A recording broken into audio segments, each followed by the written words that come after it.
Hi everyone, welcome to Honey Drops Tarot. This is a reading for the sign of Sagittarius, Sun, Moon, Rising, or Venus. Sagittarius, thank you so much for being here. Thank you for all of your likes, shares, and subscribes. I truly appreciate it. Just a quick note, please do not fall for any scammers. I will never reach out to solicit for a private reading. I do offer private readings, and if you're interested in signing up for one of those or in making a donation, the information regarding that can be found in the About section of my YouTube page, and I thank you so much in advance. Sagittarius, I hope that you're doing well. This reading is all about messages from your passed away loved ones. So I'm going to be using two decks for your reading today. One from the Wisdom of the Oracle for the overall energy, and at the end I'm going to read from the book and the Rider-Waite-Smith tarot deck for your tarot portion of your reading. Cards have been pre-shuffled. This is for Sagittarius, Sun, Moon, Rising, Venus. What do their passed away loved ones want to say?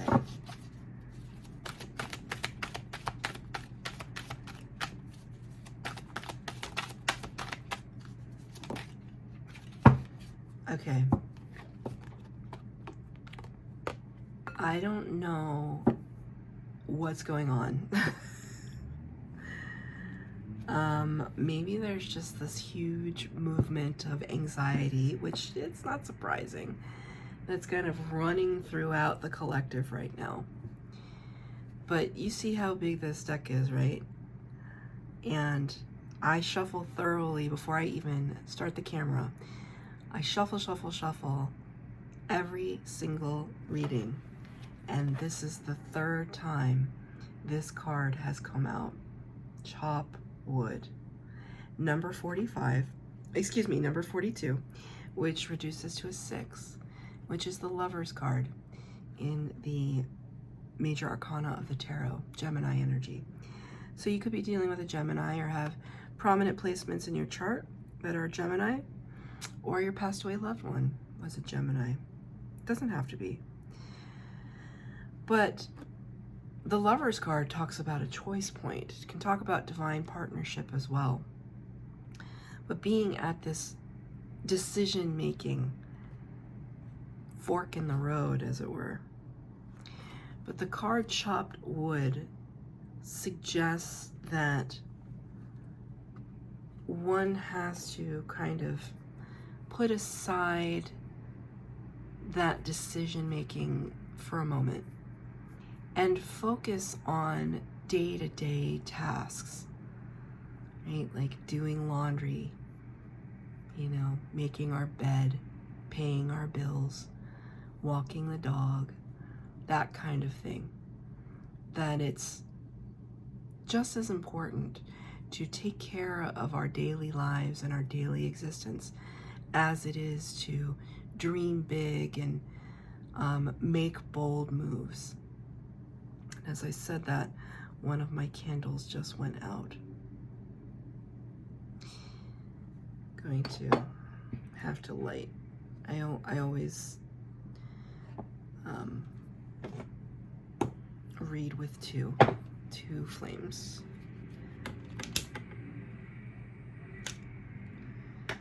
So there's something to be said about the fact that this card keeps coming out for people, that there may be some difficulty in you seeing the path or the decision that you have to make, because you might be too close to it. You might need to step back away from it to just get a bigger perspective. It's like if we're too close to the wall, the obstacle, we can't see that there's a way around it. And so in the meantime, it's like, keep yourself busy. What is that expression? Idle hands make the devil's work. I think that's the expression. I'm not entirely sure. I think it is. It's this to say that if we have too much free time and we're not making the decision we should be making, then it's procrastination. And we could fall into this abyss of having this thing looming over our heads, right? So I'm going to pull 3 cards to start with. There's no layout. It's just what messages your passed away loved ones would like to give to you at this time. And right off the bat, you know how I said, I don't know if there's anxiety running throughout the collective or something? Well, here it is. It didn't show up in the other readings, but here it is for you, Sagittarius. 8 of Swords, analysis paralysis, anxiety, thinking that there's no way out, not really seeing a way out, right? The blindfold on, things, you know, being wrapped and bound, all the while not realizing, you know, those ropes are loose, and that we can free ourselves at any time, and that the swords are around us, the swords of thinking and overthinking, contemplation, fixation, obsession, and we can release ourselves. They're not holding us and trapping us in, but you know, we see this kind of river running underneath. Anytime you see water in the tarot, it suggests the water element, even though this is an air sign. The air signs and the water sign cards, the depictions, they're not too far away from one another because it's a head over heart decision, right? But we can't totally do one without the other. So there could be like this current of emotion, strong current of emotion running underneath whatever decision that you have to make. But it's almost like you don't want to see it. But then by not looking at it, you cause yourself a lot of anxiety. Knight of Wands in the reverse. You're looking at the past energies and things that were unreliable. The Knight of Wands is, you know, very passionate. All the knights bring in messages. They're fast movers and they bring in messages. And the Knight of Wands is very passionate, very sexy, very alluring, seductive, emphatic. But anytime I see the Knight of Wands, I always think of like them being like a flash in the pan. Not reliable, here today, gone tomorrow. And the card is in reverse because it's kind of like saying that you're no longer interested in that kind of energy. And your passed away loved ones are looking at you, trying to, it's almost like maybe you have invited this kind of energy in the past. Friends that were really exciting and maybe detracted you from your path. Relationships, perhaps. You know, and we have free will and we can do what we want. But these are the messages from your loved ones. So I'm just reading how I interpret this, right? How the messages that they're giving to me, that they can see that perhaps it's this kind of unreliable energy that got you here in the first place. Perhaps you've been the unreliable one and you're trying to turn over a new leaf. I'm not going to be in that energy anymore. I'm going to buckle down and do it. I'm going to buckle down and be responsible. All right, so that I can have my victory. 6 of Wands. Public recognition, accolades, awards, promotion. Can also talk about fame, the spotlight being on you, the focus. 6 of Wands is a great card. It's it represents the Chariot in the Minor Arcana. I once saw an interpretation of the horse, though, in this depiction, that it's like the horse is looking back in judgment, which I thought that was funny. It was a funny way to look at this horse, that it kind of has a side eye, a side glance, looking back at its rider in judgment. Maybe that's you, you know, maybe it's kind of like you're trying to really think big and up-level yourself, and I'll show everyone, is what I just heard. I'll show everyone. But all the while, really being worried about what people will think. Can I get a clarifier on the 8 of Swords? Sorry, this fell over. 2 of Pentacles. This came out for Aries. You have these rocky seas in the background. It's always interesting to notice what's going on in the background. That's why if you learn tarot, to learn with the Rider Waite is one of the best approaches, because it's the first deck that I learned on, and it always gives a clear message. Right? There's rocky seas in the background, so even with this, it's kind of like I see this, there's this undercurrent of turbulent emotions running throughout this reading. So even if, you know, on the outside to people you look really triumphant, there's this wavering, this back and forth, this juggling energy and anxiety that runs underneath. Am I making the right decision? Am I doing the right thing? Are these the 2 things I should be juggling? Should I be focusing my energy on something or someone or somewhere else? Right? Your loved ones can see that you're going through this. You know, they kind of just said to me that it is a part of the journey because you have free will. They're also saying to trust yourself. Trust yourself more than you have been lately. Can I get a clarifier for the Knight of Wands? Hanged Man in reverse. This also came out for Aries. You may have Aries in your chart. I would suggest watching that if you do, that reading that I did. Hanged Man in the upright talks about getting that perspective, that we're too close to a situation, we're too close to the wall, we can't find our way around it, can't find our way around the obstacle.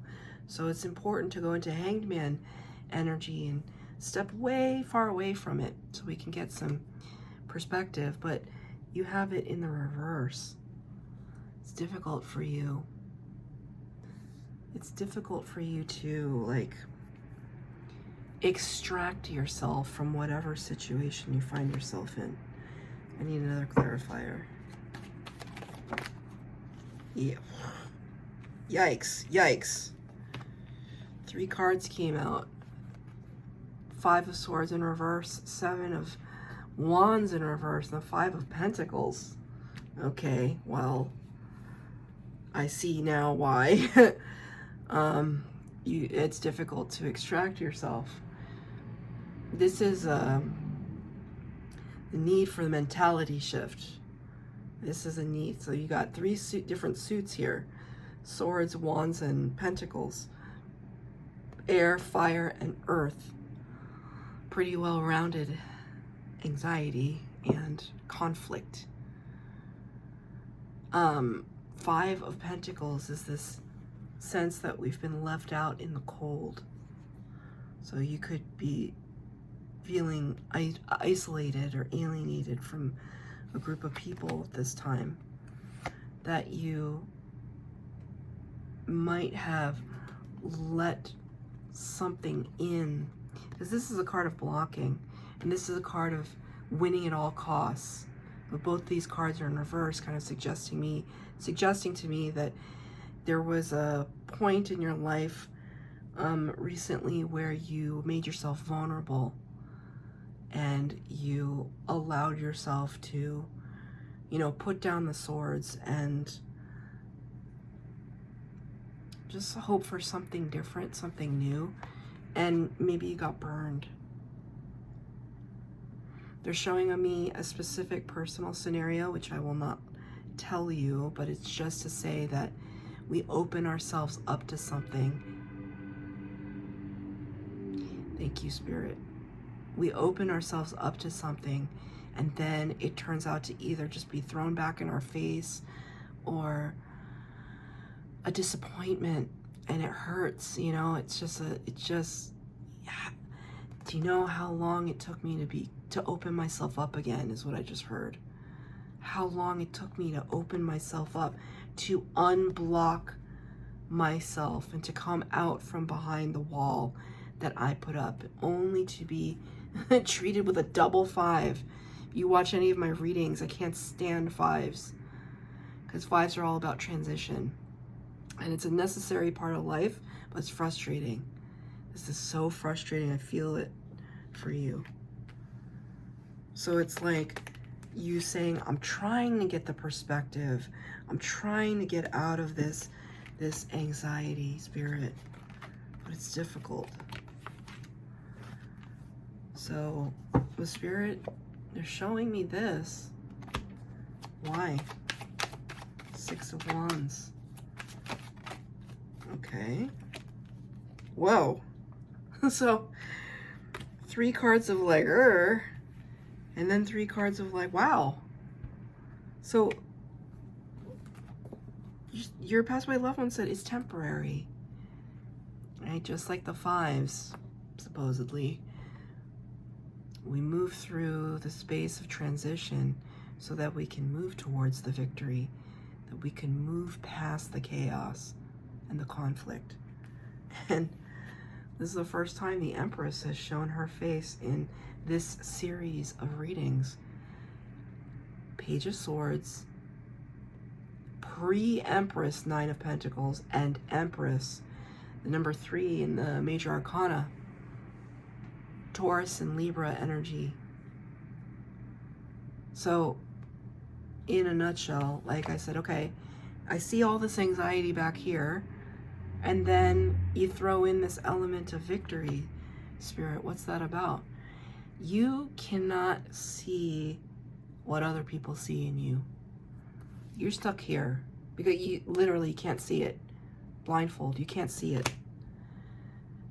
Page of Swords is the curious energy, cerebral energy, but it's also like the little spy, the one who's watching.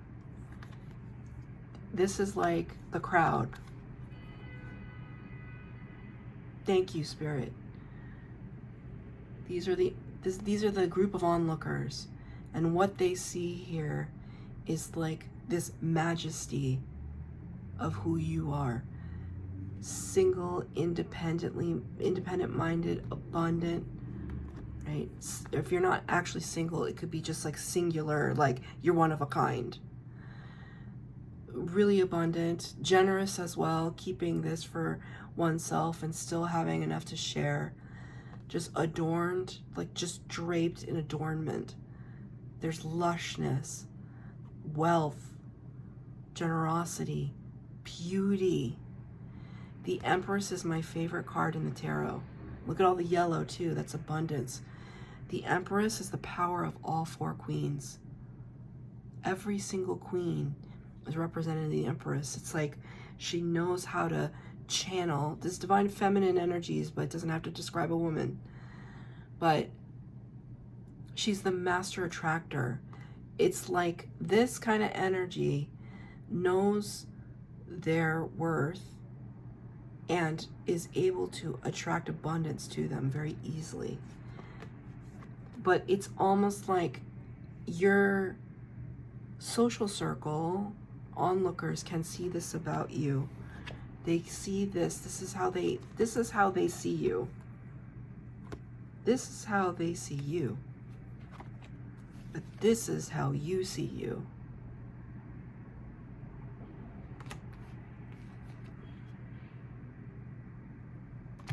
Right. That's gorgeous energy. If I got these 3 cards in a reading, it's like I go play the lottery or something. Like, such beautiful energy. But, you know, beauty is in the eye of the beholder. And your passed away loved ones are saying, look in the mirror and like wake up in a loving way to the beauty of not just your outer beauty, but your soul. They see how beautiful your soul is. You're going to do what you're going to do, and I think you're going to sit in this anxiety energy for a minute. Help yourself out by doing your best to quiet your mind, to meditate, to pray, to walk in nature, to swim, I just heard. To swim, or like take baths. You gotta quiet the mind and breathe. Just focus on breathing. And that's where chopped wood comes in, because we're doing just daily tasks. You know, when you do laundry, I mean, I don't know how you do laundry, but I like to fold clothes because it, one, helps me to organize my life, which is always a great thing, but two, it's meditative, right? I'm just thinking about folding the sleeves and putting it in half and folding. It's very meditative and still feels productive, and it feels like self-care. So they want to really highlight that for you right now. This is the third time I'm reading this. Chop wood. Being grounded in everyday experience. Humility. There are times when the big dream is meant to lie dormant in your consciousness so that you can pay attention to the simple chores in your life. Consider why pruning a tree is the forerunner of delighting in the beautiful blooms when it is in full blossom. The mundane act of pulling off dead leaves, watering the soil, then leaving it to be to let nature take its course is an important step in manifestation. Taking your attention away from your goal brings you into a state of receptivity. This is the deeper purpose for releasing attachment. When you engage in everyday tasks in a meditative, contemplative way, you clear your energy to receive your aha moments, which brings you ever closer to what you seek. In those aha moments, those quiet, contemplative, meditative moments, talk to your passed away loved one. Even if it's just in your head, they can hear you. Ask them for guidance, ask them for help, ask them for a sign that they're around. They will show it to you. They're eager to, not in a scary way. That's your reading, Sagittarius. I hope that it resonated. If it did, please like, share, subscribe, comment down below. Please hit the bell notification to be updated as to when I post new readings. Thank you, Sag.